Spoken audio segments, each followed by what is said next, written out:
calor acá está tremendo. Y el no tener la puerta abierta tampoco ayuda demasiado. 5 cosas que no necesitamos en la misa de niños. En toda comunidad o parroquia en la que haya catequesis, o bueno, en la gran mayoría, no voy a decir en todas porque no quiero generalizar, existe lo que se llama la misa de niños. La misa de niños sería como un equivalente de la misa de adultos, pero adaptada para los niños. Digamos, bien orientada hacia la pastoral catequística. Es decir, que es como una misa hecha mitad misa, mitad catequesis, si queremos.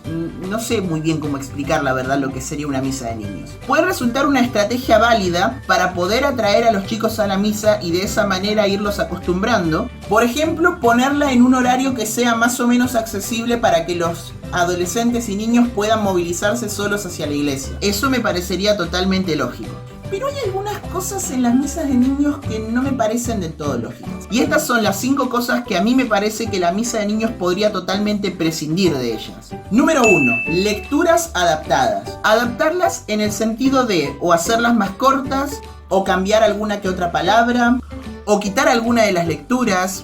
Si uno pregunta a los sacerdotes o a los catequistas que organizan las misas de niños, muchas veces tienen varios argumentos, pero 2 son los principales. El primero es el argumento de la dificultad, es decir, que hay palabras difíciles en el Evangelio o en alguna de las lecturas, y por eso es mejor u omitir la lectura directamente o cambiar la palabra por alguna palabra que sea más fácil de explicarle a los niños. Lo cual se podría hacer en la homilía, pero bueno, vamos al segundo argumento. Y el segundo argumento es el argumento de la extensión. Es decir, que la misa se les hace demasiado larga a los chicos y entonces es mejor quitarle la lectura, por ejemplo la segunda lectura, para que de esa manera la misa dure un poco menos. Lo cual también se podría hacer acortando la homilía o quitando algún canto, pero generalmente vemos que las misas de niños suelen tener más cantos que las misas normales. Como sabemos, generalmente la primera lectura es tomada del Antiguo Testamento y la segunda lectura es tomada del Nuevo Testamento. Con esto lo que se nos está demostrando es que lo que se dijo en el Antiguo Testamento,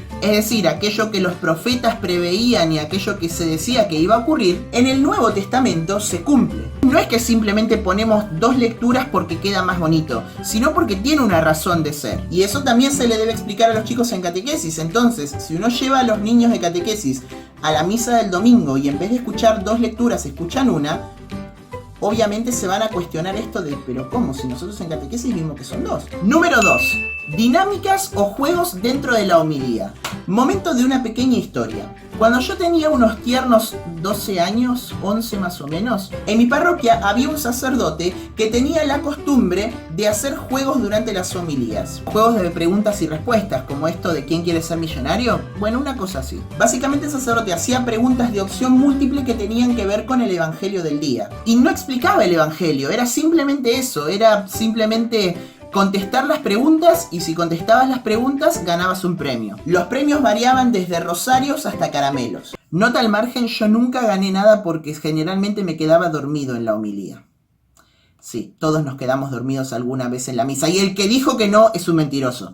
Esta clase de cosas, precisamente yo soy testigo en carne propia de que no ayudan a la evangelización y no ayudan a que el mensaje que se quiere transmitir en el evangelio quede más claro. Todo lo opuesto, a mí se me hacía mucho más aburrida la misa porque yo quería entender verdaderamente lo que decía el evangelio, pero nos la pasábamos respondiendo preguntas como ¿dónde vivían Marta y María? ¿Cómo se llamaba el hermano de Marta y María que Jesús resucitó? ¿Y qué hizo Jesús cuando llegó a la tumba de Lázaro?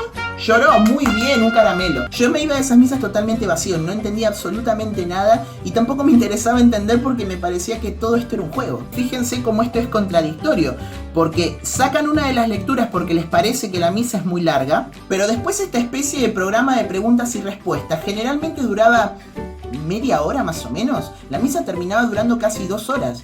¿Esta clase de juegos son válidos? Sí, son válidos para la catequesis. Número 3.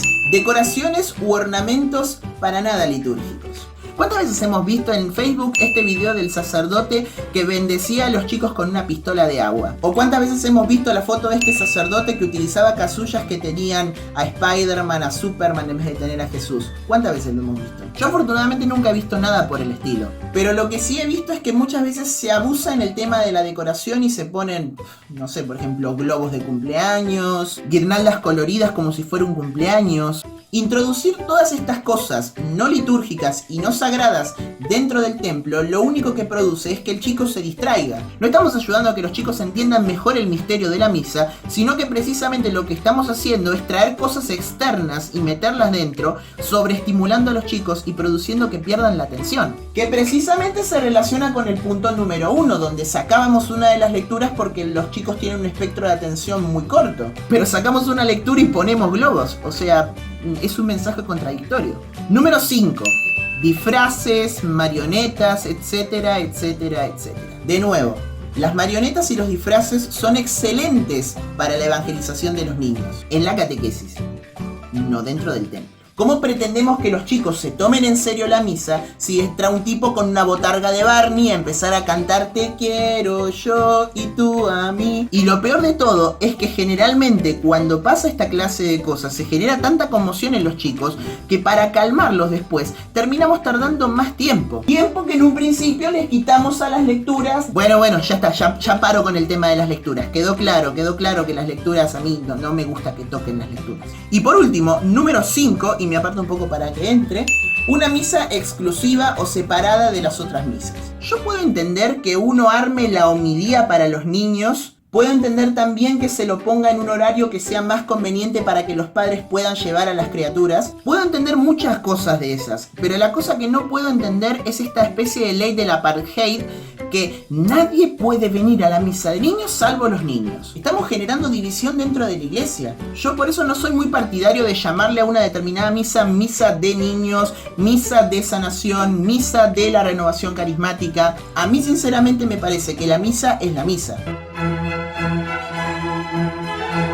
Todos son bienvenidos, todos pueden venir. Si estamos poniéndole calificativo misa de niños, ¿qué estamos diciéndole a Doña Rosa de 76 años que vive a la vuelta de la parroquia? No, Doña Rosa, usted no está invitada, quédese en su casa y venga el domingo. Digo venga el domingo porque en la gran mayoría de los lugares la misa de niños es el sábado, en mi parroquia también. Entonces a mí me parece que tendríamos que replantearnos esta nomenclatura de la misa, porque precisamente cuando a uno le mencionan misa de niños, lo primero que se imagina es todo esto que dije anteriormente.